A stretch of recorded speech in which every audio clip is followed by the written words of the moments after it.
Royal educare চ্যানেলের পক্ষ থেকে সবাইকে স্বাগত জানিয়ে শুরু করছি আজকের বাংলা ক্লাস। আজ বাংলা ক্লাসে আমরা তোমাদের জন্য নিয়ে চলে এসেছি ক্লাস 10-এ যারা এবার মাধ্যমিক পরীক্ষা দিতে চলেছ তাদের যে স্কুল থেকে যে টেস্ট পেপারটি দেওয়া হয় মধ্যশিক্ষা পর্ষদে, পশ্চিমবঙ্গ মধ্যশিক্ষা পর্ষদ থেকে যে টেস্ট পেপারটি তোমাদের দেওয়া হয় তার যে প্রথম বাংলা প্রশ্নপত্রটি তার আলোচনা করব। তো দেখো, অনেকেই স্কুল থেকে পেয়ে গেছো এই টেস্ট পেপারটি। তো তোমাদের যে 1 নম্বর পেজে থাকা প্রশ্নটি আমরা আলোচনা করব। তো দেখো, 1 নম্বর পেজে, কত নম্বর পেজে তোমাদের পেজ নম্বর টেস্ট পেপারের 1 নম্বর পেজে যে প্রশ্নপত্রটি রয়েছে সেটা আমরা আলোচনা করব। তো দেখতে থাকো সঙ্গে, কথা না বাড়িয়ে শুরু করছি প্রশ্নের আলোচনা। দেখো, আদিম যুগে 1 নম্বরে যে এমসিকিউ প্রশ্নগুলো আছে, দেখো, আদিম যুগে স্রষ্টা কার প্রতি অসন্তুষ্ট ছিল? কার প্রতি? স্রষ্টা নিজের প্রতি অসন্তুষ্ট, তাই তো? আদিম যুগে স্রষ্টা বারবার বিধ্বস্ত করছিলেন নিজের প্রতি অসন্তুষ্ট হয়ে। আমরা ভিখারি, কত মাস ভিখারি? আমরা 12 মাস ভিখারি। কত মাস? আমরা 12 মাস ভিখারি। আচ্ছা, গান বাঁধবে সহস্র উপায়ে, কে গান বাঁধবে? তোমরা সবাই জানো কবির একটাই মাত্র পাখি কোকিল, সেটার দ্বারা কি হবে? গান বাঁধবে সহস্র উপায়ে। তারপর দেখো কি বলছে, খুব হয়েছে হরি এইবার সরে পড়ো অন্যদিকে যাও। এ কথা কে বলেছে? কে এই কথাটা বলেছে যে খুব হয়েছে হরি সরে পড়ো? কে বলেছে? বাসের ড্রাইভার কাশীনাথ বলেছে। তাহলে উত্তর কি হবে? কাশীনাথ, অপশন গ হবে উত্তর। আচ্ছা, পরের প্রশ্নে চলে যাচ্ছি। 1-এর 5 নম্বরের যে প্রশ্নটা রয়েছে সেটার আলোচনা দেখো। সেটা দেখো কি আছে, বলা আছে অমৃত এবং হিসাবে জামা বদলানোর বিষয়টি ঘটেছিল মহরমের দিন, পুজোর দিন, ঈদের দিন নাকি হোলির দিন? তোমরা সবাই জানো কি ছিল সেদিন? হোলির দিন ছিল, তাই তো? হোলির দিনে এই ঘটনাটি ঘটেছিল। অপূর্বর পিতার বন্ধু ছিলেন, পথের দাবি গল্প থেকে নেওয়া এই অংশে আমরা অপূর্বর বাবার বন্ধু দেখতে পাচ্ছি কাকে? নিমাই বাবুকে, তাই তো? তাহলে এখানে উত্তর হয়ে যাবে নিমাই বাবু। জগদীশ বাবু কিন্তু নয়, জগদীশ বাবু জুনিয়র, সিনিয়র হচ্ছেন নিমাই বাবু। নিমাই বাবু ছিলেন অপূর্বর পিতার বন্ধু, অপূর্বর পিতাই এর চাকরি করে দিয়েছিলেন। 19 শতকে 32,000 অক্ষর লিখে পাওয়া যেত কত? কত অর্থ পাওয়া যেত 32,000 অক্ষর লিখে? তোমরা সবাই জানো 12 আনায় 32,000 অক্ষর লেখানো যেত। তাহলে অপশন কি হয়ে যাবে? অপশন হয়ে যাবে ক এর উত্তর। তা লেখককে নেশাগ্রস্ত করে, তা বলতে বোঝানো হয়েছে লেখককে কে নেশাগ্রস্ত করে? কোন পেন লেখককে নেশাগ্রস্ত করে? হ্যাঁ, ফাউন্টেন পেন লেখককে নেশাগ্রস্ত করে। যখন কেউ ফাউন্টেন পেন ব্যবহার করে তখন তাকে সেই পেন কি করে? নেশাগ্রস্ত করে তোলে। পরের প্রশ্ন, হিমালয় যেন পৃথিবীর মানদণ্ড, কথাটি কে বলেছিলেন? কথাটি বলেছিলেন কালিদাস, অপশন খ হবে এর উত্তর। হিমালয় যেন পৃথিবীর মানদণ্ড। এটা কোন ক্ষেত্রে প্রযোজ্য? এটা বিজ্ঞানের ক্ষেত্রে প্রযোজ্য নয়, এটা সাহিত্যের ক্ষেত্রেই প্রযোজ্য। বিভক্তি শব্দের অর্থ কি? বিভক্তি শব্দের অর্থ তোমরা সবাই জানো ভক্তি বা ভাগ, অর্থাৎ বিভাজন, ঠিক আছে? তাহলে অপশন ক হয়ে যাবে এর উত্তর। আচ্ছা, নমি পুত্র পিতার চরণে, নিম্নরেখ পদটি নমি পুত্র পিতার চরণে, কার চরণে? কার দিয়ে প্রশ্ন করলে কি কোনো কর্ম? আম, আচ্ছা, পিতার চরণে যে প্রণাম করছে সেটা কে প্রণাম করছে, কাকে প্রণাম করছে? কিন্তু কার দিয়ে তো কোনো কারক হয় না, তাহলে এটা কি হয়ে যাবে? এটা হয়ে যাবে সম্বন্ধ পদ। কি হয়ে যাবে? সম্বন্ধ পদ হয়ে যাবে।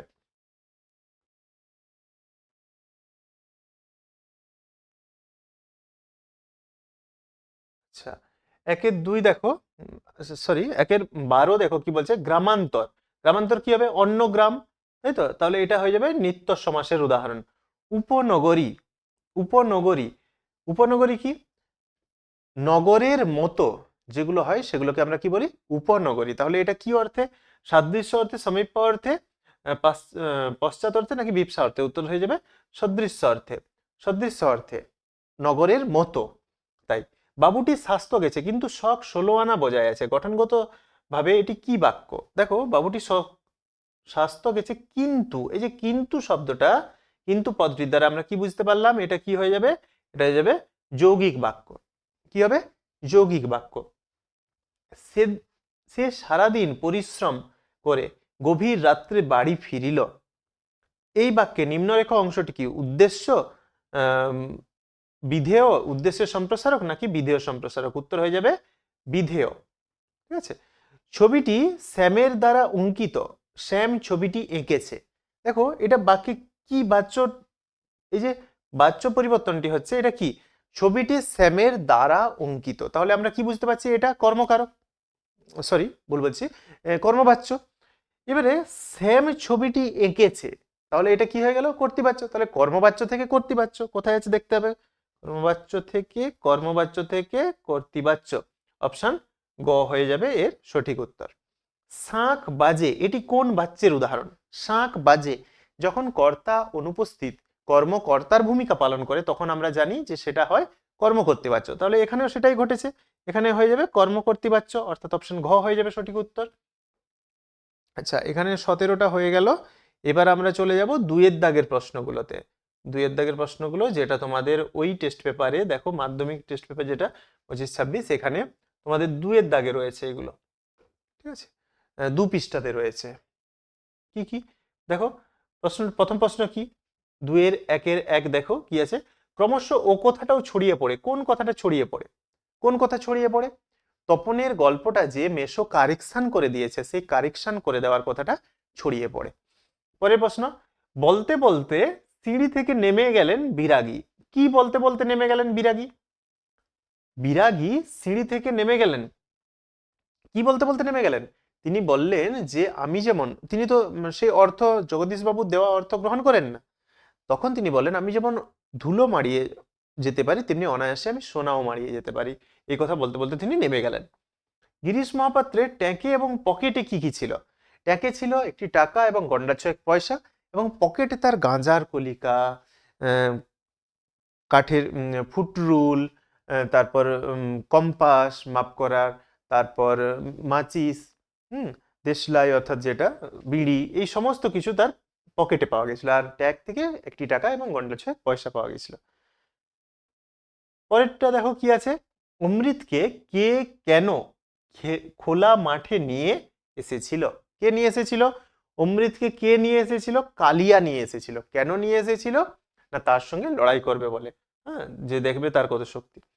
পরের প্রশ্ন, স্টেশন মাস্টার করতে এসে নদের চাঁদের সাথে পরিচয় হওয়া নদী, নদের চাঁদের সাথে পরিচয় হওয়া নদী আর তার দেশের নদীর মধ্যে পার্থক্য কি, তার দেশের নদীটি ক্ষীণস্রোতা, হ্যাঁ, বলা আছে না ক্ষীণস্রোতা দুর্বলাত্মের মতো মমতা পেয়েছিল, তো সেটা ক্ষীণস্রোতা, কিন্তু এখানকার নদীটি বর্ষার জলে পরিপূর্ণ পরিপুষ্ট হয়ে প্রবল স্রোতা আকার ধারণ করেছিল। 2-এর যে কবিতার প্রশ্নগুলো সেগুলো দেখো, ধ্বংস দেখে ভয় কেন তোর, ধ্বংস দেখে কেন ভয় না করা উচিত নয় বলে কবি মনে করেন, কেন ভয় করা উচিত নয়, কারণ প্রলয় নূতন সৃজন বেদন, অর্থাৎ যে ধ্বংস করবে, ধ্বংসের যে দেবতা যিনি মহাদেব, তিনি ধ্বংস যেমন করতে পারেন তেমনি আবার সৃষ্টিও করতে পারেন, তাই ধ্বংসের পরেই নতুন সৃষ্টি রয়েছে বলেই তিনি ভয় করার কথা না বলেছেন। আয় আরো বেঁধে বেঁধে থাকি, বেঁধে বেঁধে থাকার উদ্দেশ্য কি, বেঁধে বেঁধে থাকার উদ্দেশ্য হচ্ছে একজোট হয়ে দলবদ্ধভাবে প্রতিরোধ গড়ে তোলা সম্ভব হবে। এ অদ্ভুত বার্তা, কোন বার্তার কথা বলা হয়েছে, বার্তাটা কি, কোন বার্তা অদ্ভুত, এখানে বার্তা বলতে প্রভাষা ছদ্মবেশে দেবী লক্ষ্মী এসে বলেছিলেন যে ঘোরতর রণে হত প্রিয় ভাই তবু বীরবাহু বলি, অর্থাৎ প্রিয় ভাই, তোমার প্রিয় ভাই অর্থাৎ ইন্দ্রজিতের প্রিয় ভাই বীরবাহু মারা গেছেন, এই বার্তাকে সে অদ্ভুত বার্তা বলেছে, কে বলেছে, ইন্দ্রজিৎ বলেছে। কবির সঙ্গীতে বেজে উঠেছিল, কবির সঙ্গীতে কি বেজে উঠেছিল, সুন্দরের আরাধনা, কি বেজে উঠেছিল, সুন্দরের আরাধনা। আচ্ছা, তারপর কবিতার প্রশ্নগুলো হয়ে গেল, এবার আমরা 2-এর 3-এ চলে যাব, যেখানে আমরা পাই প্রবন্ধের প্রশ্নগুলো।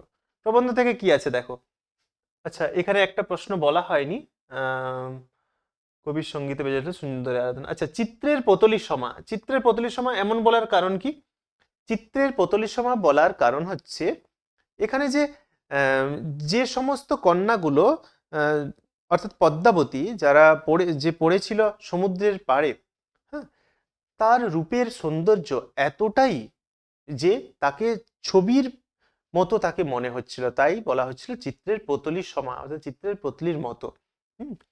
কলমকে কিসের চেয়েও শক্তিধর বলা হয়, কলমকে কার চেয়ে শক্তিধর বলা হয়, তলোয়ারের চেয়ে শক্তিধর বলা হয়। বাংলায় একটা কথা চালু ছিল, কথাটি কি, কালি নেই কলম নেই বলে আমি মুন্সি, তাই তো। আচ্ছা 2-এর 3 দেখো, 2-এর 3-এ কি আছে, কলকাতা বিশ্ববিদ্যালয়ে নিযুক্ত পরিভাষা সমিতি নবাগত রাসায়নিক বস্তুর ইংরেজি নাম প্রসঙ্গে কি বিধান দিয়েছেন? আচ্ছা, নবাগত রাসায়নিক বস্তুর ইংরেজি নাম প্রসঙ্গে কি বিধান দিয়েছেন? যে তারা বলেছেন যে সমস্ত ইংরেজি শব্দগুলো রয়েছে সেগুলো যতক্ষণ না পরিভাষা তৈরি হচ্ছে ততক্ষণ পর্যন্ত ইংরেজি শব্দটিকেই বাংলা বানানে চালানো যেতে পারে। যেমন অক্সিজেন, অ কয় দন্ত শেষে বর্গের জয়কা দন্ত, এটা আমরা বাংলায় লিখে আমরা এটা চালাতে পারি। পরের প্রশ্ন কি আছে? এই কথাটি সকল লেখকেরই মনে রাখা উচিত। কোন কথা মনে রাখা উচিত? এখানে কোন কথাটি সকল লেখকের মনে রাখা উচিত? যে বিজ্ঞান বিষয়ক ভাষা সহজ স্পষ্ট হবে, এটা সবার মনে রাখা উচিত। তির্যক বিভক্তি কাকে বলে? তির্যক বিভক্তি কাকে বলে? যে বিভক্তি একাধিক কারকে ব্যবহৃত হয় তাকে আমরা তির্যক বিভক্তি বলে থাকি। যেমন এ, তাই তো? ব্যতিহার কর্তার একটি উদাহরণ দাও। ব্যতিহার কর্তার উদাহরণ কি? যখন যখন কোনো একই ধরনের কর্তা মিলে একটা কাজ সম্পন্ন করে তখন তাকে আমরা বলি ব্যতিহার কর্তা। যেমন রাজায় রাজায় যুদ্ধ হয়, তাই তো? একই ধরনের কর্তা, দুটো রাজা মিলে যুদ্ধ করছে, তো এগুলোকে আমরা ব্যতিহার কর্তা বলে থাকি। আচ্ছা, তারপর কি আছে? ব্যাসবাক্য সহ সমাসের নাম লেখো। হস্তশিল্প, হস্ত নির্মিত শিল্প, তাই তো? মধ্যপদলোপী কর্মধারা, হস্ত নির্মিত শিল্প। আচ্ছা, পরের প্রশ্ন কি আছে? কোন সমাসে কারক সম্পর্ক বিদ্যমান? কোন সমাসে কারক সম্পর্ক বিদ্যমান? আমরা দেখতে পাই যে তৎপুরুষ সমাসে কারক সম্পর্ক বিদ্যমান। কর্ম তৎপুরুষ, করণ তৎপুরুষ, নিমিত্ত তৎপুরুষ রয়েছে। আচ্ছা, একটি আকাঙ্ক্ষাহীন বাক্যের উদাহরণ দাও। আকাঙ্ক্ষাহীন, আকাঙ্ক্ষা শর্তটা কি করে? একটা বাক্যকে সম্পূর্ণ করে। যখন আকাঙ্ক্ষাহীন হয়ে যায় তখন বাক্যটা অসম্পূর্ণ থেকে যায়। তাহলে আমি যদি বলি আমি ভাত খেয়ে, তাহলে কি হলো? আকাঙ্ক্ষাহীন হলো। কিন্তু আমি যদি বলি আমি ভাত খেয়ে ঘুমিয়ে পড়লাম, তখন কি হবে? আকাঙ্ক্ষাযুক্ত বাক্য। তাহলে এটা কি হবে? আমি ভাত খেয়ে, এরকম হতে পারে। আচ্ছা, সে তখন যেতে পারবে না, হ্যাঁ বাচক বাক্যে পরিণত করতে হবে। তার তখন যাওয়া অসম্ভব। সে তখন যেতে পারবে না মানে তার তখন যাওয়া অসম্ভব। আচ্ছা, হাত নাড়িয়ে বুলেট তাড়াই যৌগিক বাক্যে। হাত নাড়িয়ে বুলেট তাড়াই যৌগিক বাক্যে কি হবে? হাত নাড়াই এবং বুলেট তাড়াই যৌগিক বাক্যে। বধূরা প্রদীপ তুলে ধর কর্মবাচ্যে। বধূদের প্রদীপ তুলে ধরা হোক, বা বধূ কর্তৃক প্রদীপ তুলে ধরা হোক, বধূদের কর্তৃক বা বধূদের দ্বারা প্রদীপ তুলে ধরা হোক, এইভাবে আমরা বলতে পারি এটাকে। কর্মকর্তৃবাচ্যের একটি উদাহরণ দাও। কর্মকর্তৃবাচ্যের উদাহরণ তোমরা জানো সবাই। শাঁখ বাজে, ঘন্টা বাজে, যেখানে কর্তা থাকবে না, কর্মকর্তার ভূমিকা পালন করবে, তাকে আমরা কি বলে থাকি? কর্মকর্তৃবাচ্য বলে থাকি। আচ্ছা, এক সেকেন্ড। আচ্ছা, এটা হয়ে গেল দুইয়ের দাগের প্রশ্নগুলো। আর একটা বাকি আছে, দেখে নাও। দুইয়ের দাগের আর একটা বাকি আছে। কি আছে? এক্সেস দ্বন্দ্ব সমাসে ব্যাস বাক্য সহ একটি উদাহরণ দাও। আমরা, তুমি, সে, ও, আমি, আমরা, এটা হচ্ছে এক্সেস দ্বন্দ্বের উদাহরণ। আচ্ছা, তারপরে আমরা চলে যাবো তিনের দাগের প্রশ্নগুলোতে। এখানে 3 নম্বরের প্রশ্ন, 3-এর দাগের প্রথম প্রশ্ন কি আছে দেখো। আজ আর অন্য কথা নেই। কোন দিনের কথা বলা হয়েছে? কোন দিন এখানে কোথা থেকে নেওয়া হয়েছে বলো তো? এটা জ্ঞানচক্ষু গল্প থেকে নেওয়া হয়েছে। আজ আর অন্য কথা নেই, কোন দিনের কথা এখানে?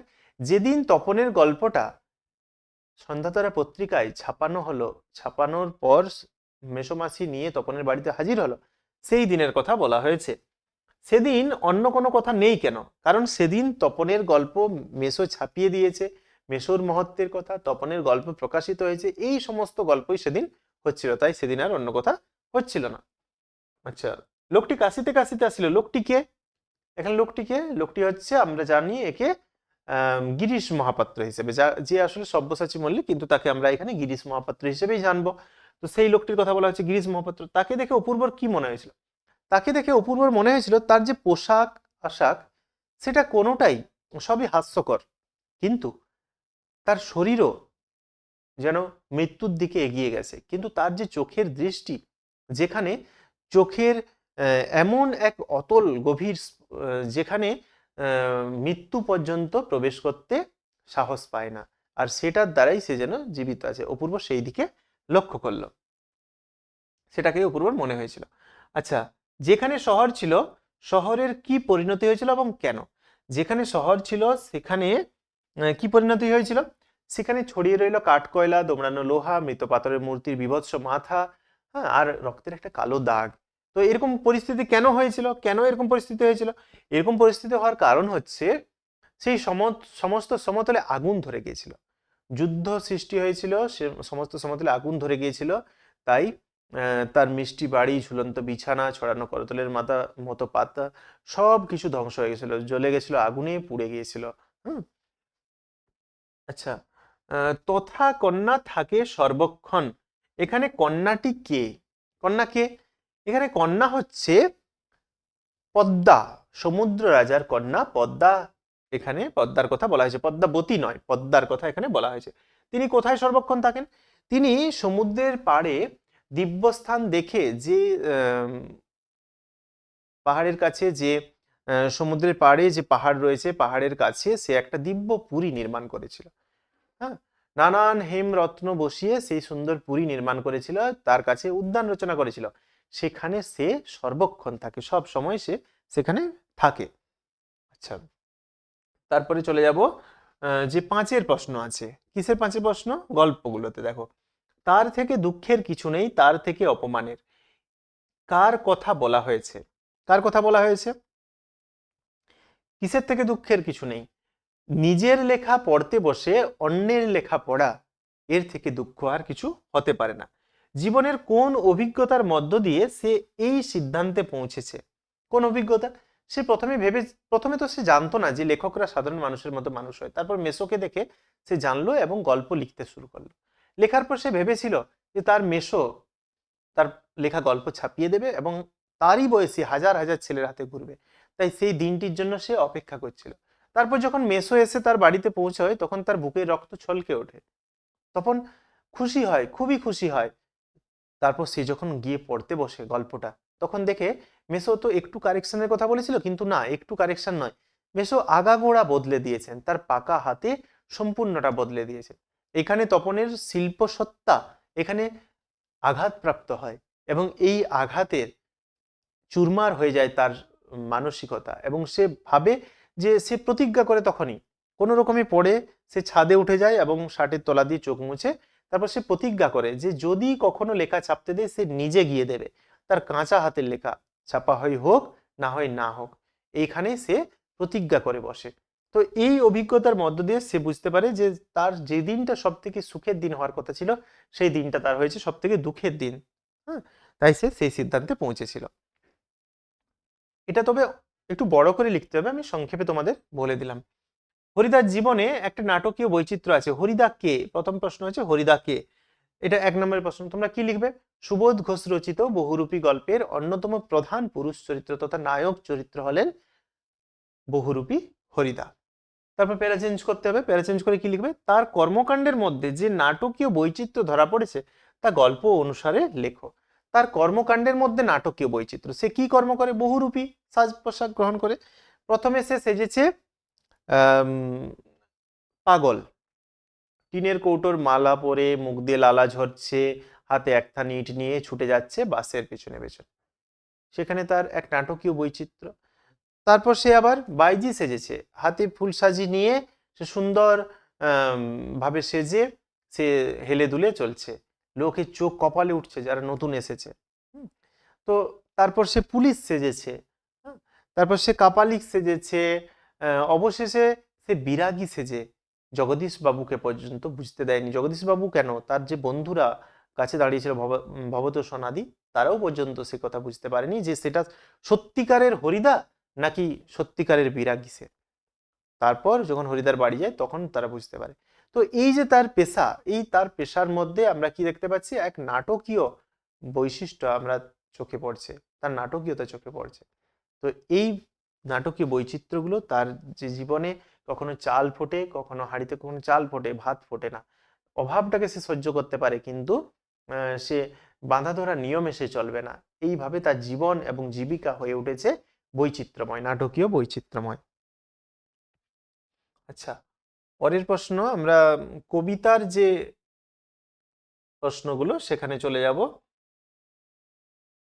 দেখো কবিতার প্রশ্নগুলোতে কি আছে? তারপর যুদ্ধ এলো, তারপর কথাটির দ্বারা কবি কোন সময়ের কথা বলেছেন? কবিতায় যুদ্ধের যে বীভৎস রূপের প্রকাশ ঘটেছে তা আলোচনা করো। তারপর যুদ্ধ এলো, কথাটি, আচ্ছা তা একটু এটাকে নিচে নামিয়ে নি, দাঁড়াও, তাহলে তোমাদের বুঝতে সুবিধা হবে। হ্যাঁ দেখো, তারপর যুদ্ধ এলো, তারপর কথাটির দ্বারা কবি কোন সময়ের কথা বলেছেন? কথক যখন বুঝতে পারলেন যে যুদ্ধময় পরিস্থিতি সৃষ্টি হতে চলেছে, যুদ্ধ এগিয়ে আসছে, সে সময় তিনি আম, তার প্রিয়তমাকে ছেড়ে তিনি চলে গেলেন সেই স্থান থেকে, তাই তো? তোমরা যা খুশি বলতে পারো, প্রিয়তমা বলতে পারো, তার মাতৃভূমি বলতে পারো, তাকে ছেড়ে দিয়ে তিনি চলে গেলেন সেই স্থান থেকে। সেই স্থানে থেকে চলে যাওয়ার পর যুদ্ধ শুরু হলো। হুম, কবিতায় যুদ্ধের যে বীভৎস রূপ প্রকাশ ঘটেছে তা আলোচনা করো। কবিতায় কোন বীভৎস রূপ? সমস্ত সমতলে আগুন ধরে গেল, কবি ঝুলন্ত বিছানা, ছড়ানো করতলের মতো পাতা, চিমনি, জল তরঙ্গ সব পুড়ে গেল, জ্বলে গেল আগুনে। তারপর যেখানে সহজ ছিল সেখানে ছড়িয়ে রইল কাঠ কয়লা, দোমড়ানো লোহা, মৃত পাথরের মূর্তির বীভৎস মাথা, ছড়ানো করতলে সব কিছু কি হলো? পড়ে রইল, আর একটা রক্তের কালো দাগ। এই বীভৎস রূপটা এখানে বর্ণনা করতে হবে ভালোভাবে। পঞ্চকন্যা, আচ্ছা এটা হয়ে গেল আমাদের। এটা পঞ্চকন্যা পাইলে চেতনা, পঞ্চকন্যা বলতে কাদের কথা বলা হয়েছে? পঞ্চকন্যা কিভাবে চেতনা ফিরে পেল? এই পঞ্চকন্যা কারা? এখানে মনে রাখতে হবে পদ্মাবতী সহ তার যে 4 সখী তাদের নামটা এখানে তোমাদের বলতে হবে। আর কি, পঞ্চকন্যা কিভাবে চেতনা ফিরে পেল? কিভাবে চেতনা ফিরে পেল? পঞ্চকন্যাকে প্রথমে পদ্মা এসে তার সখীদেরকে বলল বসনে ঢেকে তাদেরকে উদ্যানের মাঝে নিতে। উদ্যানের মাঝে নিল তাদেরকে, এবং উদ্যানের মাঝে নেওয়ার পর সেখানে আগুন জেলে কেউ মাথায় কেউ পায়ে সেঁক দিতে লাগলো। তারপর সেঁক দেওয়ার পর কি করলো? তন্ত্র মন্ত্র মহৌষধি দিয়ে 4 দণ্ড চিকিৎসা করলো। চিকিৎসা করার পর সে নিরঞ্জনের কাছে প্রার্থনা করলো, কৃপা করো নিরঞ্জন। সে পদ্মা নিরঞ্জনের কাছে প্রার্থনা করলো, নিজের পিতার পুণ্যের ফলে মোহর ভাগ্যের বলে, সে পিতার পুণ্য এবং নিজের ভাগ্যের বলে সে তাদের প্রাণ ফিরে পেতে চাইলো। এইভাবে দীর্ঘক্ষণ পর তাদের কি করলো? প্রাণটা ফিরিয়ে নিল, চেতনা ফিরিয়ে পেল। আচ্ছা, তারপর 6 দাগের প্রশ্ন, অর্থাৎ এখানে প্রতিবেদনের প্রশ্নগুলো দেখো, সরি প্রবন্ধের প্রশ্নগুলো দেখো কি আছে। আমরা এত কিছু আয়োজন কোথায় পাবো? লাইনটা ভালো করে দেখো, আমরা এত কিছু আয়োজন কোথায় পাবো? কোন আয়োজনের কথা এখানে বলা হয়েছে? কোন আয়োজনের কথা এখানে বলা হয়েছে? কোন আয়োজন? এখানে আমরা হারিয়ে যাওয়া কালিকলম প্রবন্ধে একটা একটা কবিতার আকারে কয়েকটা লাইন দেখে একটা স্তবক, সেটা কি আছে? তিল ত্রিফলা শিমুল ছালা, ছাগ দুগ্ধে করি মেলা, লৌহ পাত্রে লোহায় ঘষি, ছিঁড়ে পত্র না ছাড়ে মসি। অর্থাৎ এই যে কালি তৈরির যে পদ্ধতি, প্রাচীনেরা বলতো তিল ত্রিফলা, ত্রিফলা অর্থাৎ আমলকি, হর্তকি, বহড়া, এগুলোর সঙ্গে ছাগ দুগ্ধ অর্থাৎ ছাগির দুগ্ধ মিশিয়ে সেগুলোকে লোহার পাত্রে ঘষে যে কালিটা তৈরি করা হতো, সেই কালি ছিঁড়ে পত্র অর্থাৎ পত্র পাতা ছিঁড়ে যেত, কিন্তু মসি অর্থাৎ কালি উঠতো না কখনো। তো এই পদ্ধতি, এত আয়োজন, কোন আয়োজনের কথা? এই আয়োজনটার কথা বলা হচ্ছে, যে তিল ত্রিফলা, শিমুল ছালা, ছাগ দুগ্ধ, হ্যাঁ, লৌহ পাত্রে লোহায় ঘষে যে কালিটা তৈরি করা হতো, এটার কথা বলা হচ্ছে এখানে। তারা কিভাবে কালি তৈরি করতেন? তাহলে কথকরা এই এত আয়োজন করতে পারতেন না, তারা কিভাবে কালি তৈরি করতেন? তারা কড়াইয়ের তলায় যে কালি জমতো সেটা লাউ পাতা দিয়ে ঘষে একটা পাত্রে রাখতো, তারপর সেখানে জল দিয়ে গুলে ফেলতো। জল দিয়ে গোলার পর একটা খুন্তির গোড়াকে গরম লাল টকটকে করে সেখানে ছেঁকা দিত। ছেঁকা দিলে সেই জল ফুটতো টকবক করে। তারপর কেউ কেউ সেখানে কি করতো? কেউ কেউ সেখানে আতপ চাল ভেজে বেটে পুড়িয়ে সেখানে মাখাতো। তো যাই হোক, সেটা তারপর ন্যাকড়ায় ছেঁকে দোয়াতে ঢেলে দিলে কালি তৈরি হয়ে যেত। এই ছিল কালি তৈরির পদ্ধতি। খুব ইম্পর্টেন্ট একটা প্রশ্ন। আচ্ছা, পরের প্রশ্ন রয়েছে বাংলা ভাষার বিজ্ঞানে। বাংলা ভাষার বিজ্ঞান চর্চায় এখনো নানা রকম বাধা আছে, বাধাগুলি কি কি? বাধাগুলো কি কি? বাংলা ভাষা বিজ্ঞান চর্চার বাধাটা কি কি আছে দেখো। প্রথম কথা হচ্ছে, তোমরা ভূমিকা একটা করবে এবং উপসংহার করবে। তারপর ভূমিকাটা লেখার পর কি লিখবে? যে বাংলা ভাষা বিজ্ঞান চর্চার যে সমস্ত বাধাগুলি আছে সেগুলি হলো, হাইফেন দিয়ে তারপর থেকে লিখতে শুরু করবে। কি লিখবে? 1 2 3 করে লিখবে। প্রথম বাধা হচ্ছে, আমরা যে বাংলা ভাষায় বিজ্ঞান রচনা করব, সঠিক পরিমাণে পরিভাষা আমাদের নেই। 1 নম্বর পয়েন্ট। 2 নম্বর পয়েন্ট কি, বাংলা ভাষায় বাংলা ভাষাভাষী মানুষের বৈজ্ঞানিক জ্ঞান যথেষ্ট পরিমাণে নেই। তাই কি হয়, কোনো বিজ্ঞান বিষয়ে কোনো কিছু লিখতে গেলে গোড়া থেকে লিখতে হয়, এতে কিন্তু সমস্যা হয়ে দাঁড়ায়। 3 নম্বর কি, আমরা যারা বিজ্ঞান বিষয়ক প্রবন্ধ লিখি, যে সমস্ত লেখকরা লেখেন, তাদের ভাষা অনেক ক্ষেত্রে কি হয়ে পড়ে, অনেক ক্ষেত্রে আক্ষরিক অনুবাদ হয়ে পড়ে, যে আক্ষরিক অনুবাদ করা যাবে না। হ্যাঁ, তাহলে মাছি মারা নকল করে দিলে কিন্তু সেক্ষেত্রে বিপদ হয়ে যাবে। তারপর আবার কি হয়, কখনো কখনো দেখা যায় বিজ্ঞানের ভাষা সহজ সরল না হয়ে সেখানে অলংকারের ব্যবহার হচ্ছে, এটাও কিন্তু কাম্য নয়। তো এই সমস্ত সমস্যাগুলো আমরা এখানে দেখতে পাই। তারপর কি আছে দেখো, চলে যাব আমরা কোথায়, নাটকের আলোচনা, নাটকের প্রশ্নগুলোতে। কি বলেছে, এই মুহূর্তে দরবার ত্যাগ করো, এই মুহূর্তে দরবার ত্যাগ করো। বক্তা কাকে দরবার ত্যাগ করতে বলেছেন? বক্তা এখানে কাকে দরবার ত্যাগ করতে বলেছেন? বক্তা ওয়ার্ডসকে দরবার ত্যাগ করতে বলেছেন। তাকে দরবার ত্যাগ করতে বলার কারণ কি? তাকে দরবার ত্যাগ করতে বলার কারণ একটাই, সেটা হলো তাকে ব্রিটিশদের প্রতিভু হিসেবে সিরাজ তার সভায় স্থান দিয়েছিলেন। তো সেই ব্যক্তিটি গোপনে ষড়যন্ত্র করছে, ইংরেজদের সঙ্গে গোপনে যোগাযোগ রেখেছে এবং সিরাজের বিরুদ্ধে সে ষড়যন্ত্র করছে। লর্ড ক্লাইভের সঙ্গে তার যে চিঠির আদান প্রদান, সেই চিঠিগুলি দুর্ভাগ্যক্রমে সেগুলো তাদের কাছে না গিয়ে সিরাজের কাছে এসে পৌঁছেছে। তার ফলে সিরাজ জানতে পেরেছেন যে তারা গভীর ষড়যন্ত্রে লিপ্ত। এখানে ওয়াটস ক্লাইভকে বলছেন যে সেনা যেন চন্দননগরে নিয়ে আসা হয়। আবার ক্লাইভ বলছে যে বাংলায় আমি এমন আগুন জ্বালাবো যে গঙ্গার সমস্ত জল দিয়েও তা নেভানো যাবে না। তো এই সমস্ত তার কাজকর্ম দেখে তাদের প্রতি বীতশ্রদ্ধ হয়ে সিরাজ তাকে কি করছেন, দরবার ত্যাগ করতে বলছেন, দরবার থেকে চলে যেতে বলছেন। পরের প্রশ্নটা কি আছে, এখানে দুটোর মধ্যে তো একটি প্রশ্ন করতে হয়। পরের প্রশ্নটা কি আছে, ঘসেটি বেগমের চরিত্র, খুব গুরুত্বপূর্ণ একটা চরিত্র এই বছরের জন্য তোমাদের, ঘসেটি বেগমের চরিত্র। ঘসেটি বেগম কে? তোমরা জানো যে সিরাজউদ্দৌলা নাটকের এক অন্যতম প্রধান নারী চরিত্র হলেন ঘসেটি বেগম চরিত্র।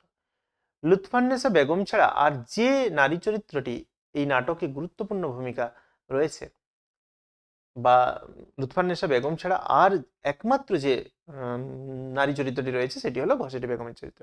এ শওকত জঙ্গের মা, পূর্ণিয়া শওকত জঙ্গের। সিরাজউদ্দৌলা যখন পূর্ণিয়া শওকত জঙ্গকে হারিয়ে দেন, তখন একে তার রাজপ্রাসাদে নিয়ে আসেন। কিন্তু এই মানুষটা সব সময় অপেক্ষা করে আছে সিরাজের ক্ষতির। তো তুমি কি বলবে যে সমগ্র নাট্যাংশ জুড়ে, নাট্যাংশের যে সমস্ত অংশে ঘসেটি বেগমকে পাই, তাতে তার যে সমস্ত চরিত্রগুলি ফুটে উঠেছে তা হলো হাইফেন দিয়ে 1 2 3 করে লিখবে। তার প্রতিহিংসা পরায়ণ একটা চরিত্র। প্রতিহিংসা পরায়ণ বলতে সে চায় সিরাজেরও ক্ষতি হোক, যেহেতু তার ছেলের ক্ষতি করেছে সিরাজ, তাই সে চায় সিরাজের ক্ষতি হোক, তাহলে সে খুশি হবে। প্রতিহিংসা পরায়ণ। হিংস্র, তার মধ্যে প্রচুর হিংসা রয়েছে। সে ক্রূর প্রকৃতির, একটু নিঃশ্বাসে তার বিষ যেন। এইভাবে চারটে মতো পয়েন্ট করে তোমাদেরকে এই প্রশ্নটার উত্তর লিখতে হবে। ঠিক আছে, এখানে তো এত বড় করে প্রশ্নগুলো আলোচনা করা যাবে না, কিভাবে লিখতে হবে আমি শুধু এইটুকু বলে দিচ্ছি, বড় প্রশ্নগুলো। তারপর দেখো কোনির যে প্রশ্নগুলো আছে, দেখো কি আছে, একটা মেয়ে পেয়েছি, তাকে শেখাবার সুযোগটুকু দিও তাহলেই হবে। বক্তার এমন কথা বলার কারণ কি? বক্তা এই কথা কেন বলছেন? বক্তা কে আগে জানতে হবে। বক্তা হচ্ছেন এখানে ক্ষিতিশ সিংহ। এমন কথা বলার কারণটা কি? কারণ হচ্ছে তিনি ক্ষিতিশ সিংহ প্রথমে জুপিটারে গিয়েছিলেন যে জুপিটারে তাকে সাঁতার শেখাবেন। তিনি সাঁতার শেখাবেন, অন্য কেউ না, হরিচরণ না, তিনি নিজেই সাঁতার শেখাবেন। কারণ তিনি দেখেছিলেন যে কোনির মধ্যে যথেষ্ট প্রতিভা রয়েছে, এই প্রতিভাটাকে জাগিয়ে তুলতে পারলে সে একজন বড় সাঁতারু হবে। তো যখন সেই জুপিটারে তাকে সুযোগ দেওয়া হয়নি, তখন তিনি চলে গেছেন কোথায়? অ্যাপেলো সুইমিং ক্লাবে। কিন্তু অ্যাপেলোতে তিনি কোনোদিনও যাননি এবং অ্যাপেলো তার শত্রু ক্লাব, তাই তার সেখানে যেতে একটু দ্বিধাবোধ হচ্ছিল। সেই সময় নকুল মুখুজ্জে তার কাছে এসে পৌঁছায়। তো তখন নকুল মুখুজ্জেকে সে বলে যে একটা মেয়ে পেয়েছি, তাকে শেখাবার জন্য তোমার এই কমলা দেখিতে একটু জায়গা দিতে হবে। ঠিক আছে, এ কথায় বক্তার কোন মানসিকতার পরিচয় পাওয়া যায়? এ কথায় বক্তা কিন্তু এখানে তার নিজের কোনো স্বার্থ নেই। তিনি শুধু একটা গরিব বাড়ির মেয়েকে দেখেছেন যে ভালো সাঁতার কাটতে পারে, তাকে তিনি বেঙ্গল চ্যাম্পিয়ন করতে চাইছেন, তাই তো? তো এই যে কথাটার মধ্য দিয়ে বক্তার নিঃস্বার্থ মনোভাব 1 নম্বর, 2 নম্বর হচ্ছে তিনি একজন দক্ষ প্রশিক্ষক, তিনি একজন জহুরি, জহুরি যেমন ভালোভাবে সোনা চিনতে পারে, তেমনি তিনি প্রশিক্ষক, সাঁতারের প্রশিক্ষক, তিনি ভালো সাঁতারও চিনতে পারেন। এই সমস্ত তার গুণগুলি এখানে ফুটে উঠছে। তারপর 8-2 দেখো, অবশেষে কোনি বাংলা সাঁতার দলে জায়গা পেল। কোনি কিভাবে বাংলা সাঁতার দলে জায়গা পেল তা লেখো। এটা তো যথেষ্ট বড় হবে। তুমি লিখবে মতিনন্দী রচিত কোনি উপন্যাসের অন্যতম প্রধান চরিত্র কোনি। এই কোনি কি হয়েছে না, গরিব বাড়ির মেয়ে, বহু লড়াই করে তাকে দারিদ্রতা এবং রাজনীতির বিরুদ্ধে লড়াই করে বাংলা সাঁতার দলে জায়গা পেতে হয়েছিল। তবে এই সাঁতার দলে জায়গা তার অতি সহজে হয়নি। প্রথমে যখন বাংলার সাঁতার দল ঘোষণা করা হবে, সেই সময় যখন কমিটি বৈঠক বসে, সেখানে জুপিটার সুইমিং ক্লাবের সবাই, বিশেষ করে ধীরেন, তার বিরুদ্ধে বলতে থাকে এবং বলে যে অ্যাপেলো ক্লাবটাকেই সম্পূর্ণ বয়কট করা উচিত। কারণ যখন স্টেট চ্যাম্পিয়ন হয়েছিল সে সময় কি রকম ব্যবহার করেছিল ক্ষিতিশ সিংহ, সেটা দেখিয়ে বয়কট করার কথা বলছিল। কিন্তু প্রণবেন্দু বিশ্বাস, হিয়া মিত্রের যে কোচ বালিগঞ্জ সুইমিং ক্লাবের, প্রণবেন্দু বিশ্বাস, তিনি অনড় ছিলেন। তিনি কি বলছিলেন? তিনি বলছিলেন না, যদি তোমরা কোনিকে না জায়গা দাও বাংলা দলে, তাহলে আমি হিয়ার নামটা উইথড্র করে নিচ্ছি, তুলে নিচ্ছি। তখন বাধ্য হয়ে, আর সবাই জানতো হিয়া যদি না সাঁতার দলে থাকে তাহলে কিন্তু বাংলার সুযোগ একেবারেই থাকবে না প্রাইজ জেতার বা মানে ভালো জায়গা করার। তাই বাধ্য হয়ে কোনিকে কি করতে হয়েছিল? বাংলা সাঁতার দলে জায়গা দিতে হয়েছিল। এটা একটু বড় আকারে তোমাদেরকে লিখতে হবে। আচ্ছা, পরের প্রশ্ন কি আছে? সাঁতারু অনেক বড় সেনাপতির থেকে। বক্তা কে? সাঁতারু অনেক বড় সেনাপতির থেকে। বক্তা হচ্ছেন এখানে ক্ষিতিশ। বক্তাকে অনুসরণ করে উদ্ধৃতিটির তাৎপর্য বিশ্লেষণ করো। দেখো এখানে বলেছে সাঁতারু অনেক বড় সেনাপতির থেকে। এখানে বিষ্ণুধর সাঁতারু এবং সেনাপতির সঙ্গে বক্তৃতা দিতে দিতে তুলনা করেছিলেন, কিন্তু ক্ষিতিশ বলছেন না, সাঁতারু কিন্তু সেনাপতির থেকে অনেক বড়। কেন? কারণ সেনাপতিরাও যুদ্ধ করেন, সাঁতারুরা সেনাপতিরা যুদ্ধ করে মানুষের কাছে নাম কামান, সেনাপতিরা, সাঁতারুরা সাঁতার কেটে মানুষের কাছে নাম কামান। কিন্তু ফারাক আছে এখানে।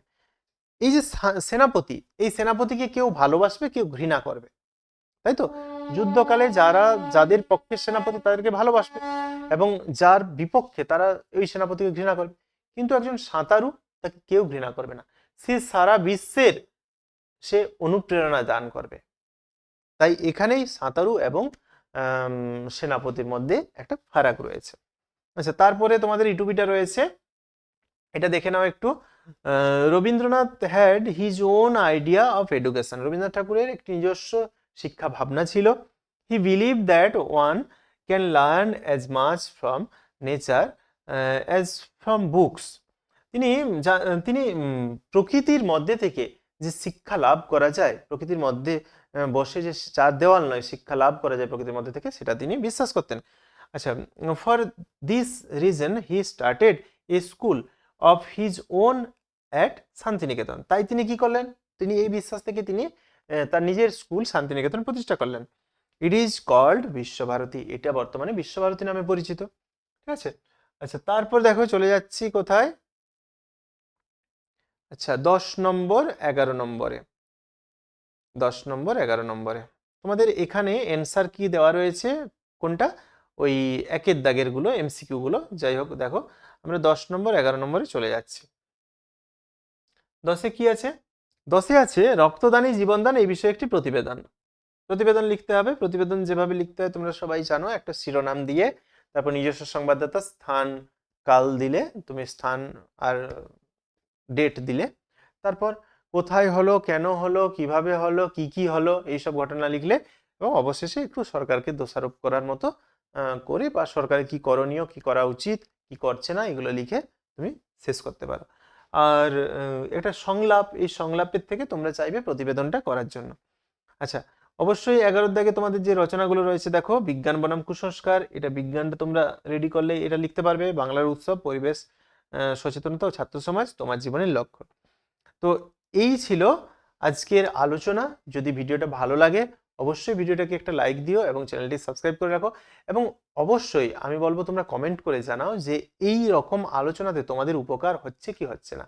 তাহলে আমি পরের যে পেজগুলো সেগুলোরও আলোচনা নিয়ে আসবো। তো শেষ পর্যন্ত দেখার জন্য অসংখ্য ধন্যবাদ। ভালো থেকো সবাই, ভালোভাবে পড়াশোনা করো। আজ এতদূর।